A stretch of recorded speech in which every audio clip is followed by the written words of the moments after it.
안녕하세요. 반갑습니다. 오늘도 해성교회 온라인 주일 가정예배 나오신 모든 분들을 진심으로 환영합니다. 우리 찬송가 151장 찬양하면서 오늘 예배를 시작하겠습니다. 만왕의 왕 내 주께서 왜 고초당했나. 이 벌레 같은 날 위에 그 보혈을 흘렸네. 십자가 내가 처음 볼 때에 나의 맘에 큰 고통 사라져. 오늘 믿고서 내 눈 밝았네. 참 내 기쁨 영원하도다. 주 십자가 못 박힘은 속죄함 아닌가. 그 긍휼함과 그 은혜 말할 수 없도다. 십자가 내가 처음 볼 때에 나의 맘에 큰 고통 사라져. 오늘 믿고서 내 눈 밝았네. 참 내 기쁨 영원하도다. 늘 울어도 그 큰 은혜 다 갚을 수 없네. 나 주님께 몸 바쳐서 주의 일 힘쓰리. 십자가 내가 처음 볼 때에 나의 맘에 큰 고통 사라져. 오늘 믿고서 내 눈 밝았네. 참 내 기쁨 영원하도다. 아멘. 하나님 말씀은 출애굽기 8장 1절입니다. 출애굽기 8장 1절의 말씀 다 같이 읽겠습니다. 여호와께서 모세에게 이르시되 너는 바로에게 가서 그에게 이르기를 여호와의 말씀에 내 백성을 보내라. 그들이 나를 섬길 것이니라. 아멘. 우리가 오늘은 이 말씀을 중심으로 해서 출애굽기 하나님의 백성, 출애굽기 하나님의 백성이라는 주제로 함께 말씀을 나누겠습니다. 우리 안쪽에 순서지를 보시면 첫째로 명칭에 대한 부분이 나와 있습니다. 히브리어로는 베엘레 쉐모트라고 해서 그리고 그들의 이름은 이러하니라 이렇게 되어 있습니다. 역시 그 히브리어 성경은 맨 앞에 등장하는 구절이 그 책의 제목이 되는 경우가 있기 때문에 오늘 베엘레 쉐모트라고 이렇게 히브리어는 출애굽기를 이렇게 표현합니다. 사실은 헬라어로는 엑스호도스라고 해서 길 바깥으로 뭐 이런 뜻이 있는데요. 여기서 엑소도스가 나왔다는 것이죠. 엑스호도스에서 엑소도스. 이것은 바로 탈출 이런 뜻을 가지고 있습니다. 영어로는 엑소도스라고 해서 헬라어 말이 그대로 말이 되었는데요. 이주, 탈출 이런 뜻을 가지고 있습니다. 우리말로 보면 출애굽기라고 해서 가운데 애굽이라고 하는 것은 이집트라고 하는 말의 음차입니다. 그래서 가운데 두 글자 애굽은 이집트를 말하고 이집트에서 탈출하는 이야기, 그래서 출애굽기라고 이렇게 한자로 되어 있습니다. 두 번째를 보시면 구조에 대한 부분입니다. 구조는 셋으로 나누는 것이 훨씬 좋습니다. 셋으로 나눠보면 하나님의 구원, 출애굽 사건에 대한 이야기가 1장부터 18장까지 등장하고요. 그 다음에 19장부터 24장까지는 시내산 율법에 대한 율법을 중심으로 한 말씀이 10계명을 중심으로 해서 전개가 되고 있습니다. 마지막 25장부터 40장까지는 이제 10계명을 비롯하여 주신 말씀 중에 하나님의 성막을 만드는 장면들, 하나님의 성막을 어떻게 만드는지 또 그 과정이 끝까지 잘 나와 있습니다. 그래서 우리가 출애굽기는 셋으로 나눠서 이렇게 본다고 말씀을 드리면 1장부터 18장까지 내용을 보시면 하나님의 구원의 역사, 우리가 아는 대로 10가지 재앙이 등장하고 있습니다. 피, 개구리, 이, 파리, 악질, 독종, 우박, 메뚜기, 흑암, 장자의 죽음. 그래서 모두 10가지의 재앙들이 매우 급속하게 강력하게 애굽을 초토화시키면서 결국은 이제 하나님의 백성들을 내어놓을 수밖에 없는 하나님의 기적적인 출애굽의 사건이 이제 가능하게 되었습니다. 특별히 마지막에 그 장자의 죽음 사건의 6월절 절기가 정해지게 되었는데요.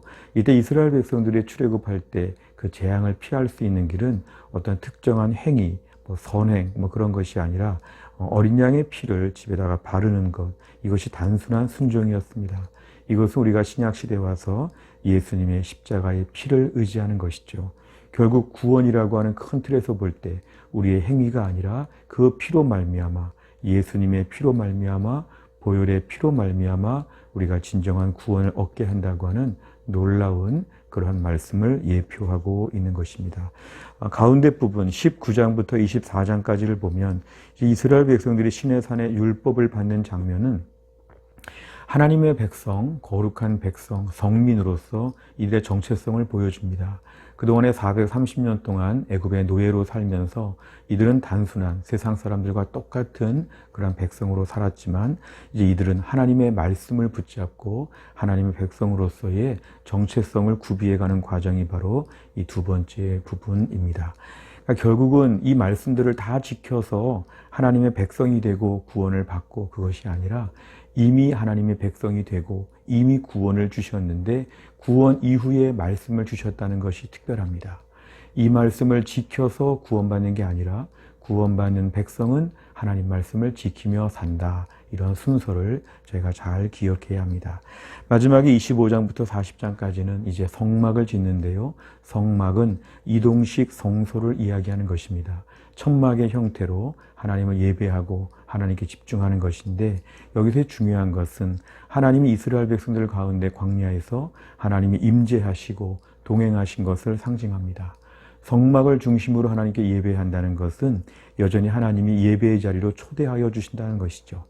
우리가 하나님을 섬기고 믿고 예배하는 것은 속박이나 번거로운 귀찮은 일이 아니라 하나님의 영광스러운 주의 임재 앞에 우리를 초대하여 주신다고 하는 이 굉장한 감사와 감격의 자리가 되어야 한다는 것을 보여줍니다. 하나님은 이스라엘 백성들을 구원하여 주신 이후에 출애굽 이후에 여전히 하나님을 섬기며 하나님께 나와 하나님의 임재 앞에 참여할 수 있도록 예배할 수 있도록 하나님이 초대하여 주신 그 놀라운 사건이 바로 이 성막 사건을 통해 우리에게 보여줍니다. 세 번째는 주제에 대한 것입니다. 출애굽기 주제는 무엇일까요? 그것은 출애굽기 주제는 하나님의 언약대로 하나님 백성들을 구원하신다. 비록 당시에 애굽이라고 하는 나라는 세계 최강대국이었고 이스라엘 백성은 난민 수준이었기 때문에 이들과 상대할 수 없었지만 하나님의 초자연적인 기적으로 창조주 하나님이 이제 구원자 하나님으로서의 역할을 보여주시는데 하나님의 백성들을 반드시 하나님이 구원하여 주신다. 그래서 하나님의 놀라운 능력과 기적을 우리가 알 수 있는 것이 주제가 됩니다. 두 번째는 하나님의 백성은 하나님의 법대로 살아야 된다. 하나님의 법대로 살아서 하나님 백성이 되는 게 아니라 하나님의 백성이 되었기 때문에 이제 하나님의 법대로 살아야 한다는 것이죠.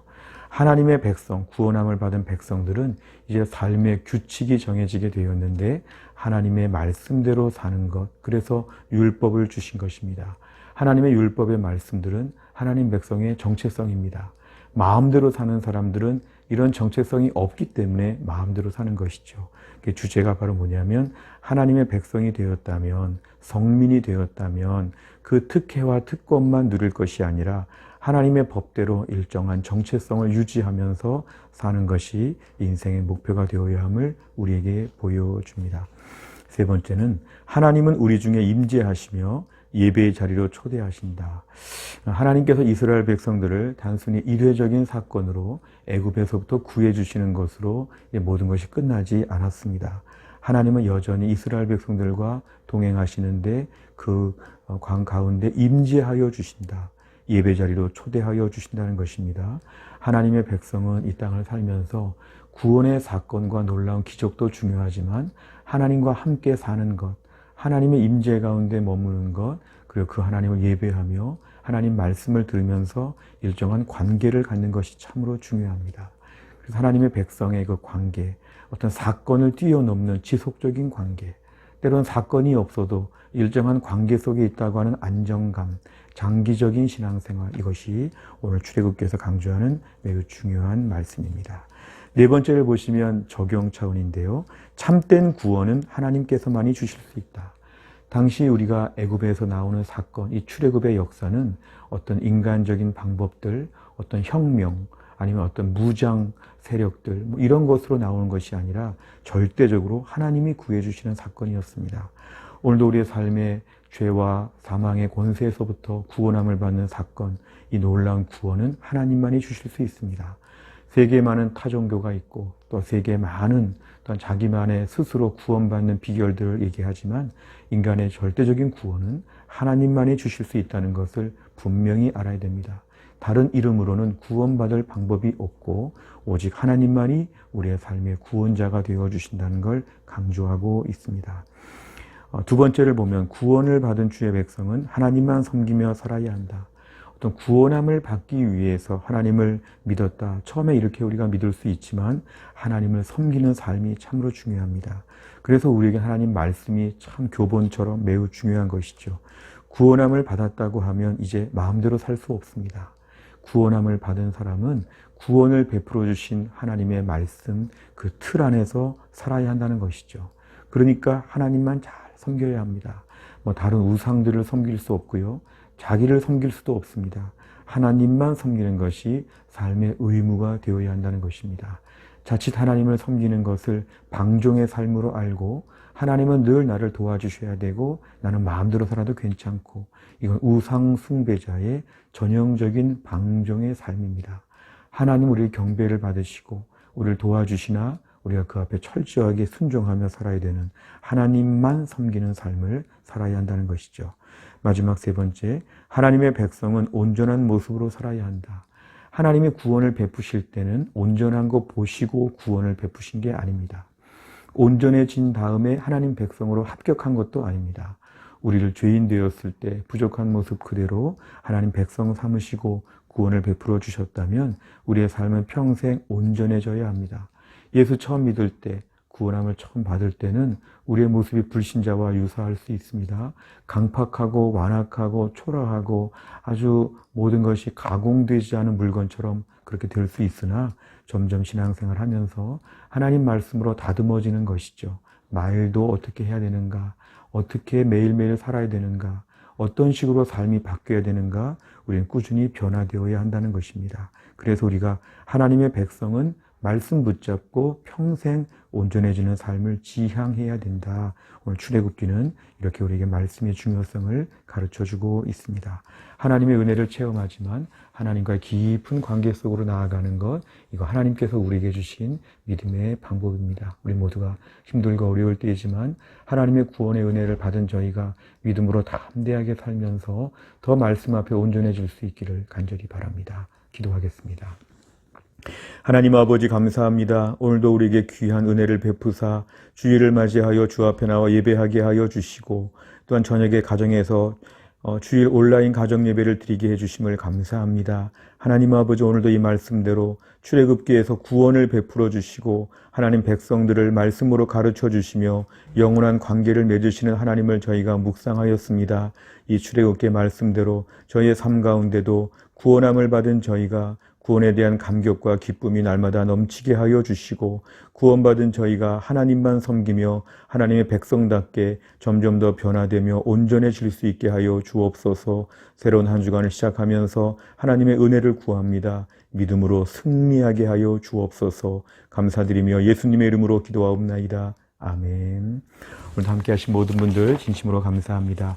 5번째 기도와 6번째 주기도문 오늘 잘 진행하시고 마치시면 되겠습니다. 다음 한 주간 주 안에서 승리하시기를 바랍니다. 감사합니다.